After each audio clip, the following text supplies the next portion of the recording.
Wondering if briefly you can talk about fear and how it was a biological safety net for us to not get eaten by tigers, and how you feel that it evolved to irrational fears like politics and religion.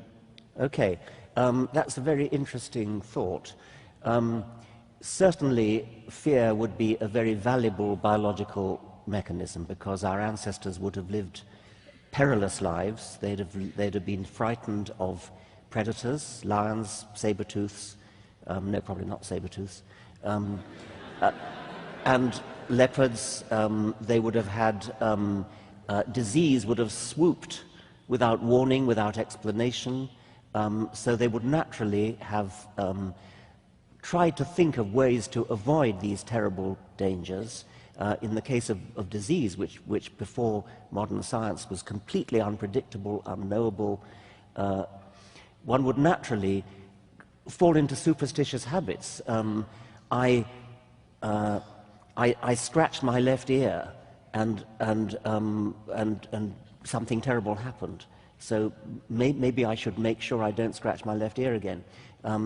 These are superstitious responses, and when you're living in a world of ignorance, then if you're governed by fear, you could very well make up superstitions. Pigeons do it in Skinner boxes. Skinner himself did a very interesting experiment in which he put pigeons in a Skinner. You know, Skinner box is a cage in which, if the pigeon does something like peck a key, it gets a reward, and pigeons readily learn to do that. Skinner put his pigeons in Skinner boxes where absolutely nothing that the pigeon did had any effect whatever, but nevertheless, at random, rewards were delivered, okay? Which is sort of like our ancestors' world. And then, if he came back after a few hours and saw half a dozen pigeons under this regime, one pigeon would be preening under its left wing, another would be turning round in circles, another would be scratching the ground, another would be wiping its head on the ground, and another would be facing into the bottom left-hand corner. Each pigeon had superstitiously done something, accidentally been rewarded because that's when the mechanism produced the food, and carried on doing it. And so each pigeon became a kind of maniac for doing a particular ritual, which is exactly like one tribe sacrifices a goat in order to make the rains come. Another tribe gets down on its knees and faces Mecca and prays 5 times a day, whatever it is.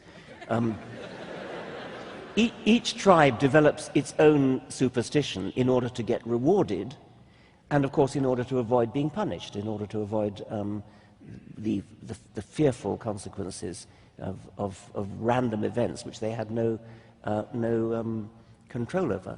Nowadays, increasingly, we understand where danger comes from, we know where disease comes from, we don't know exactly, but approximately.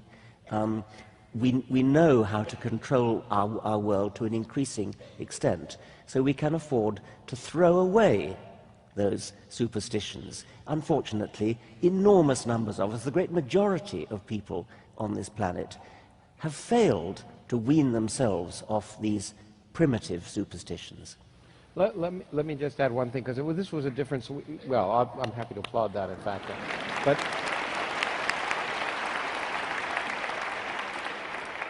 because this is, I remember from an earlier discussion we disagreed a little bit about this, but because Richard lives in Oxford, and I have to remind him that people are irrational as well as rational, that I think irrationality is a central part of being human. We need it. Each of us, every day, has to believe 10 impossible things before breakfast. To get up, you have to believe you love your wife, or you like your job, or whatever it is, and it's, you know, and you're lying to yourself half the time, but we need it to get through life, and I think it's just, I do think there is probably an evolutionary basis of that at some level. To face with a universe that doesn't care about your existence, you often have to invent realities just to motivate yourself to go on living. Robert Trivers, the distinguished evolutionary biologist, has just produced a book on self-deception and the evolutionary benefits of self-deception. I can't remember the title because it's one of those many books where the title is different in Britain and America, which is a scandal, by the way. That should never be allowed. I have actually, on occasion, bought the same book twice. And even worse than that, you know how Amazon puts up, if you like this book, you'll probably like this one. But Richard, Yeah. if you're an author, that's a very good thing. Well, okay, Yeah, that's a yeah, good thing. Anyway, Robert Trivers wrote this book on self-deception, where he makes the point that actually it is an evolutionary advantage to be optimistic and to believe that you're more intelligent than you really are, better looking than you really are, etc. Yeah. So there is real merit in what you say.